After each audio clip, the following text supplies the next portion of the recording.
شروع اللہ کا نام لے کر جو بڑا مہربان نہایت رحم والا ہے۔ یہ ایک سورہ ہے جس کو ہم نے نازل کیا اور اس کے احکام کو فرض کر دیا اور اس میں صاف صاف آیتیں نازل کی تاکہ تم یاد رکھو۔ بدکاری کرنے والی عورت اور بدکاری کرنے والا مرد جب ان کی بدکاری ثابت ہو جائے تو دونوں میں سے ہر ایک کو 100 درے مارو،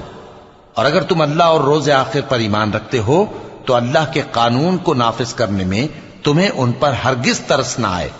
اور چاہیے کہ ان کی سزا کے وقت مسلمانوں کی ایک جماعت بھی موجود ہو۔ بدکار مرد تو بدکار یا مشرک عورت کے سوا کسی سے نکاح نہیں کرتا، اور بدکار عورت کو بھی بدکار یا مشرک مرد کے سوا اور کوئی نکاح میں نہیں لاتا، اور یہ یعنی بدکار عورت سے نکاح کرنا مومنوں پر حرام ہے۔ اور جو لوگ پرہیزگار عورتوں کو بدکاری کا عیب لگائیں اور اس پر 4 گواہ نہ لائیں تو ان کو 80 درے مارو، اور کبھی ان کی شہادت قبول نہ کرو، اور یہی بد کردار ہیں۔ ہاں، جو اس کے بعد توبہ کر لیں اور اپنی حالت سنوار لیں تو اللہ بھی بخشنے والا ہے، مہربان ہے۔ اور جو لوگ اپنی بیویوں پر بدکاری کی تہمت لگائیں اور خود ان کے سوا اور گواہ نہ ہوں تو ہر ایک کی شہادت یہ ہے کہ پہلے تو 4 بار اللہ کی قسم کھائے کہ بے شک وہ سچا ہے،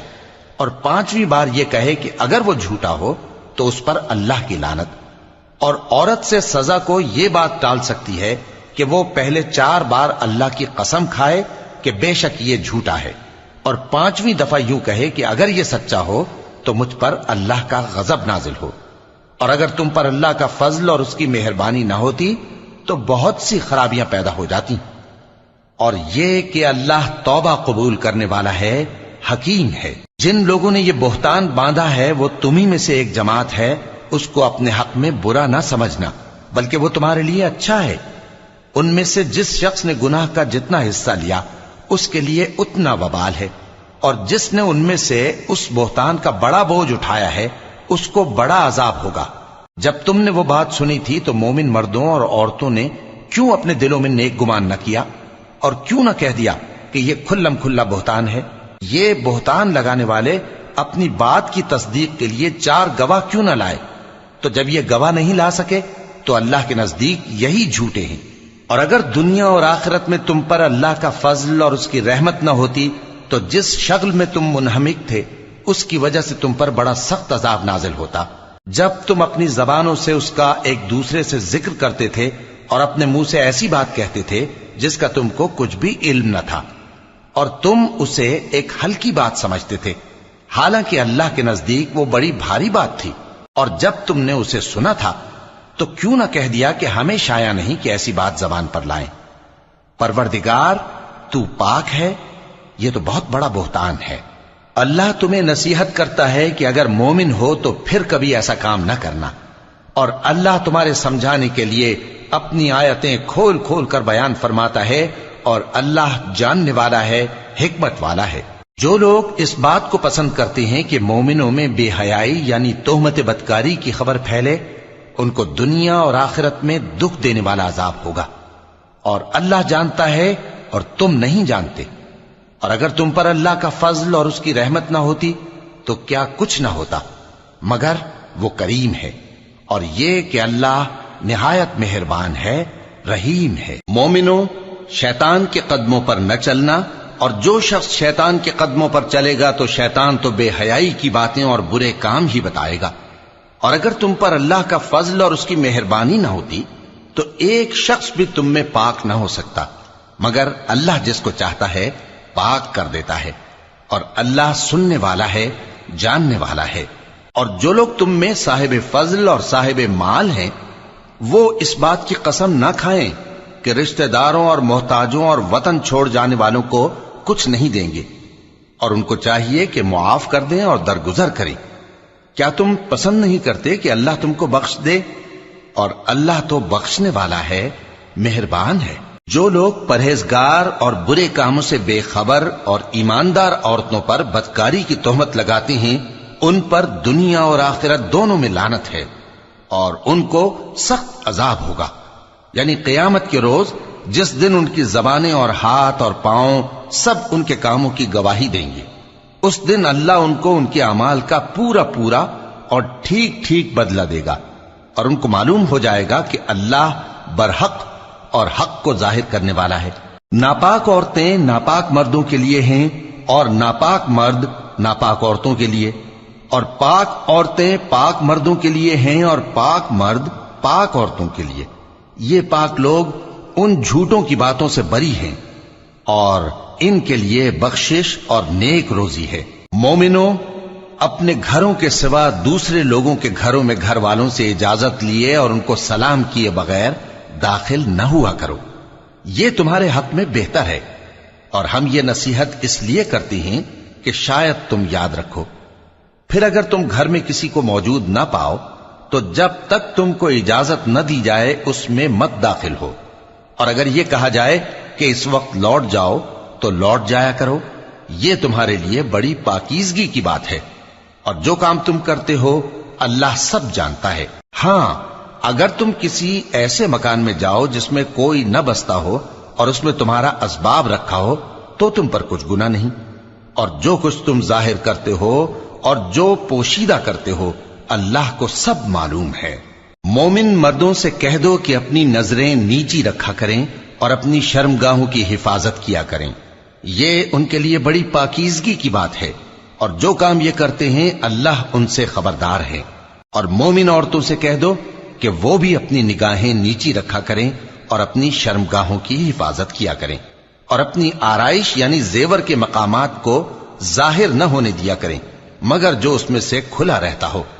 اور اپنے سینوں پر اوڑھنیاں اوڑھے رہا کریں، اور اپنے خاوند اور باپ اور خسر اور بیٹوں اور خاوند کے بیٹوں اور بھائیوں اور بھتیجوں اور بھانجوں اور اپنی جیسی مومن عورتوں اور لونڈی غلاموں کے سوا نیز ان خدام کے جو عورتوں کی خواہش نہ رکھیں، یا ایسے لڑکوں کے جو عورتوں کے پردے کی چیزوں سے واقف نہ ہوں۔ غرض ان لوگوں کے سوا کسی پر اپنی زینت اور سنگھار کے مقامات کو ظاہر نہ ہونے دیں، اور اپنے پاؤں ایسے طور سے زمین پر نہ مارے کہ جھنکار کانوں میں پہنچے اور ان کا پوشیدہ زیور معلوم ہو جائے۔ اور مومنوں، سب اللہ کے آگے توبہ کرو تاکہ فلاح پاؤ، اور اپنی قوم کی بیوہ عورتوں کے نکاح کر دیا کرو، اور اپنے غلاموں اور لونڈیوں کے بھی جو نیک ہوں نکاح کر دیا کرو۔ اگر وہ مفلس ہوں گے تو اللہ ان کو اپنے فضل سے غنی کر دے گا، اور اللہ بہت وسعت والا ہے، سب کچھ جاننے والا ہے۔ اور جن کو بیاہ کا مقدور نہ ہو وہ پاک دامنی کو اختیار کیے رہیں یہاں تک کہ اللہ ان کو اپنے فضل سے غنی کر دے۔ اور جو غلام تم سے مکاتبت یعنی مال دے کر پروانہ آزادی کی تحریر چاہیں، اگر تم ان میں صلاحیت اور نیکی پاؤ تو ان سے مکاتبت کر لو، اور اللہ نے جو مال تم کو بخشا ہے اس میں سے ان کو بھی دو۔ اور اپنی باندیوں کو اگر وہ پاک دامن رہنا چاہیں تو دنیاوی زندگی کے فوائد حاصل کرنے کے لیے بدکاری پر مجبور نہ کرنا، اور جو ان کو مجبور کرے گا تو ان بیچاریوں کے مجبور کیے جانے کے بعد اللہ بخشنے والا ہے، مہربان ہے۔ اور ہم نے تمہاری طرف روشن آیتیں نازل کی ہیں، اور جو لوگ تم سے پہلے گزر چکے ہیں ان کی خبریں اور پرہیزگاروں کے لیے نصیحت۔ اللہ آسمانوں اور زمین کا نور ہے، اس کے نور کی مثال ایسی ہے کہ گویا ایک طاق ہے جس میں ایک چراغ ہے، اور چراغ ایک قندیل میں ہے، اور قندیل ایسی صاف شفاف ہے کہ گویا موتی کا سا چمکتا ہوا تارا ہے۔ اس میں ایک مبارک درخت کا تیل جلایا جاتا ہے یعنی زیتون کا، کہ نہ مشرق کی طرف ہے نہ مغرب کی طرف۔ ایسا معلوم ہوتا ہے کہ اس کا تیل خواہ آگ اسے نہ بھی چھوئے جلنے کو تیار ہے، بڑی روشنی پر روشنی ہو رہی ہے۔ اللہ اپنے نور سے جس کو چاہتا ہے سیدھی راہ دکھاتا ہے، اور اللہ جو مثالیں بیان فرماتا ہے تو لوگوں کے سمجھانے کے لیے، اور اللہ ہر چیز سے واقف ہے۔ وہ قندیل ان گھروں میں ہے جن کے بارے میں اللہ نے ارشاد فرمایا ہے کہ بلند کیے جائیں اور وہاں اللہ کے نام کا ذکر کیا جائے، اور ان میں صبح و شام اس کی تسبیح کرتے ہیں۔ ایسے لوگ جن کو اللہ کے ذکر اور نماز پڑھنے اور زکوٰۃ دینے سے نہ سوداگری غافل کرتی ہے نہ خرید و فروخت، وہ اس دن سے جب دل خوف اور گھبراہٹ کے سبب الٹ جائیں گے اور آنکھیں اوپر چڑھ جائیں گی ڈرتے ہیں،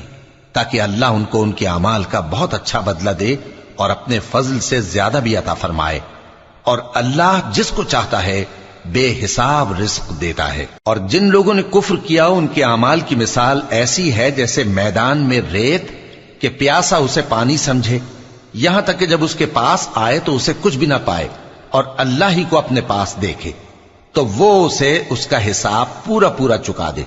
اور اللہ جلد حساب کرنے والا ہے۔ یا ان کے اعمال کی مثال ایسی ہے جیسے گہرے سمندر میں اندھیرے جس پر لہر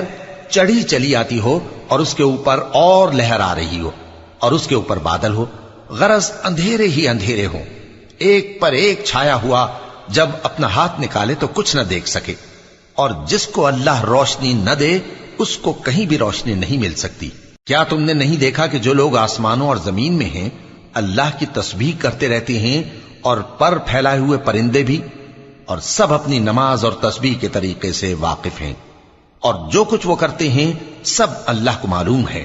اور آسمان اور زمین کی بادشاہی اللہ ہی کے لیے ہے اور اللہ ہی کی طرف لوٹ کر جانا ہے۔ کیا تم نے نہیں دیکھا کہ اللہ ہی بادلوں کو چلاتا ہے، پھر ان کو آپس میں ملا دیتا ہے، پھر ان کو تہ بتہ کر دیتا ہے، پھر تم دیکھتے ہو کہ بادل سے مے نکل کر برس رہا ہے،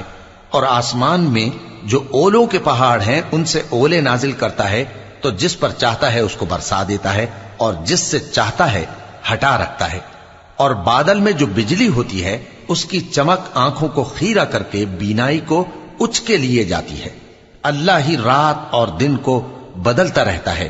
اہل بصارت کے لیے اس میں بڑی عبرت ہے۔ اور اللہ ہی نے ہر چلنے پھرنے والے جاندار کو پانی سے پیدا کیا، تو ان میں سے بعض ایسے ہیں کہ پیٹ کے بل چلتے ہیں، اور بعض ایسے ہیں جو 2 پاؤں پر چلتے ہیں، اور بعض ایسے ہیں جو 4 پاؤں پر چلتے ہیں۔ اللہ جو چاہتا ہے پیدا کرتا ہے، بے شک اللہ ہر چیز پر قادر ہے۔ ہم ہی نے روشن آیتیں نازل کی ہیں، اور اللہ جس کو چاہتا ہے سیدھے راستے کی طرف ہدایت کرتا ہے۔ اور بعض لوگ کہتے ہیں کہ ہم اللہ پر اور رسول پر ایمان لائے اور ان کا حکم مان لیا، پھر اس کے بعد ان میں سے ایک فریق پھر جاتا ہے، اور یہ لوگ صاحب ایمان ہی نہیں ہیں، اور جب ان کو اللہ اور اس کے رسول کی طرف بلایا جاتا ہے تاکہ پیغمبر ان کا قضیہ چکا دیں تو ان میں سے ایک فریق منہ پھیر لیتا ہے، اور اگر ان کو حق ملتا ہو تو اس کی طرف قبول کر کے چلے آتے ہیں۔ کیا ان کے دلوں میں بیماری ہے یا یہ شک میں ہیں، یا ان کو یہ خوف ہے کہ اللہ اور اس کا رسول ان پر ظلم کریں گے؟ نہیں، بلکہ یہ خود ہی ظالم ہے۔ مومنوں کی تو یہ بات ہے کہ جب اللہ اور اس کے رسول کی طرف بلائے جائیں تاکہ وہ ان میں فیصلہ کریں تو کہیں کہ ہم نے حکم سن لیا اور مان لیا، اور یہی لوگ فلاح پانے والے ہیں۔ اور جو شخص اللہ اور اس کے رسول کی فرما برداری کرے گا اور اس سے ڈرے گا اور اس کا تقوی اختیار کرے گا تو ایسے ہی لوگ مراد کو پہنچنے والے ہیں۔ اور یہ اللہ کی سخت سخت قسمیں کھاتے ہیں کہ اگر تم ان کو حکم دو تو سب گھروں سے نکل کھڑے ہوں۔ کہہ دو کہ قسمیں مت کھاؤ، پسندیدہ فرما برداری درکار ہے، بے شک اللہ تمہارے سب اعمال سے خبردار ہے۔ کہہ دو کہ اللہ کی فرما برداری کرو اور رسول کے حکم پر چلو، اگر منہ موڑو گے تو رسول پر اس چیز کا ادا کرنا ہے جو ان کے ذمے ہے، اور تم پر اس چیز کا ادا کرنا ہے جو تمہارے ذمے ہے، اور اگر تم ان کے فرمان پر چلو گے تو سیدھا رستہ پالو گے، اور رسول کے ذمے تو صاف صاف پہنچا دینا ہے۔ جو لوگ تم میں سے ایمان لائے اور نیک کام کرتے رہے ان سے اللہ کا وعدہ ہے کہ ان کو ملک کا حاکم بنا دے گا، جیسا ان سے پہلے لوگوں کو حاکم بنایا تھا، اور ان کے دین کو جسے اس نے ان کے لیے پسند کیا ہے مستحکم و پائیدار کرے گا، اور خوف کے بعد ان کو امن بخشے گا۔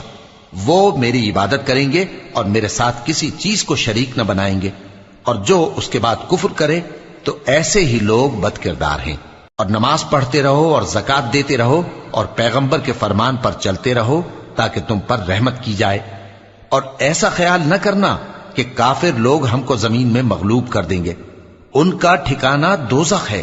اور وہ بہت برا ٹھکانہ ہے۔ مومنوں، تمہارے باندی غلام اور جو بچے تم میں سے بلوغ کو نہیں پہنچے 3 دفعہ یعنی 3 اوقات میں تم سے اجازت لیا کریں، ایک تو نماز فجر سے پہلے، اور دوسرے گرمی کی دوپہر کو جب تم کپڑے اتار دیتے ہو، اور تیسرے عشاء کی نماز کے بعد۔ یہ 3 وقت تمہارے پردے کے ہیں، ان کے آگے پیچھے یعنی دوسرے وقتوں میں نہ تم پر کچھ گناہ ہے اور نہ ان پر کہ کام کاج کے لیے ایک دوسرے کے پاس آتے رہتے ہو۔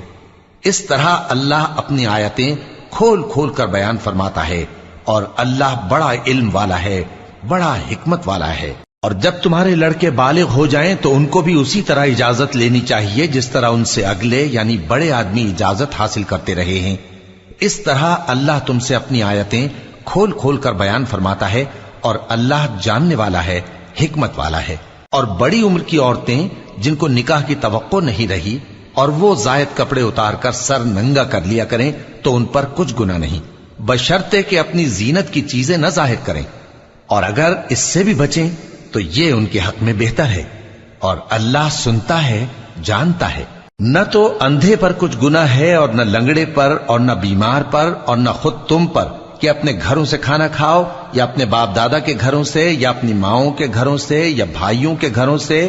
یا اپنی بہنوں کے گھروں سے، یا اپنے چچاؤں کے گھروں سے، یا اپنی پھوپھیوں کے گھروں سے، یا اپنے ماموؤں کے گھروں سے، یا اپنی خالاؤں کے گھروں سے، یا اس گھر سے جس کی کنجیاں تمہارے ہاتھ میں ہوں، یا اپنے دوستوں کے گھروں سے۔ اور اس کا بھی تم پر کچھ گناہ نہیں کہ سب مل کر کھانا کھاؤ یا جدا جدا۔ پھر جب گھروں میں جایا کرو تو اپنے گھر والوں کو سلام کیا کرو، یہ اللہ کی طرف سے مبارک اور پاکیزہ تحفہ ہے۔ اس طرح اللہ اپنی آیتیں کھول کھول کر بیان فرماتا ہے تاکہ تم سمجھو۔ مومن تو وہ ہیں جو اللہ پر اور اس کے رسول پر ایمان لائے، اور جب کبھی ایسے کام کے لیے جو جمع ہو کر کرنے کا ہو پیغمبر کے پاس جمع ہوں تو ان سے اجازت لیے بغیر چلے نہیں جاتے۔ اے پیغمبر، جو لوگ تم سے اجازت حاصل کرتے ہیں وہی اللہ پر اور اس کے رسول پر ایمان رکھتے ہیں، سو جب یہ لوگ تم سے کسی کام کے لیے اجازت مانگا کریں تو ان میں سے جسے چاہا کرو اجازت دے دیا کرو، اور ان کے لیے اللہ سے بخشش مانگا کرو، کچھ شک نہیں کہ اللہ بخشنے والا ہے، مہربان ہے۔ مومنو، پیغمبر کے پکارنے کو ایسا خیال نہ کرنا جیسا تم آپس میں ایک دوسرے کو پکارتے ہو، بے شک اللہ کو وہ لوگ معلوم ہیں جو تم میں سے آنکھ بچا کر کھسک جاتے ہیں۔ تو جو لوگ ان کے حکم کی مخالفت کرتے ہیں ان کو ڈرنا چاہیے کہ ایسا نہ ہو کہ ان پر کوئی آفت پڑ جائے یا تکلیف دینے والا عذاب نازل ہو۔ دیکھو، جو کچھ آسمانوں اور زمین میں ہے سب اللہ ہی کا ہے، جس طریق پر تم ہو وہ اسے جانتا ہے،